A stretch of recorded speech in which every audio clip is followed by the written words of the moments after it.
DJ Umesh Shukipur बाजार।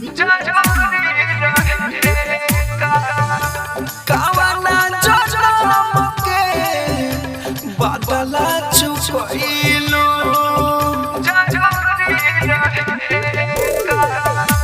कावना जनम के बादला चुकइलो दूर तू होके कहवा लुकइलो हमर दिल से पूछो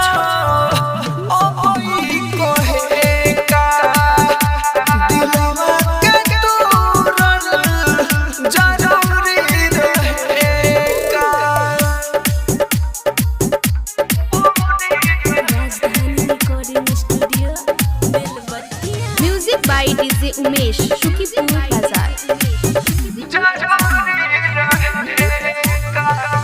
देखो तोहरे चलते रोते बानी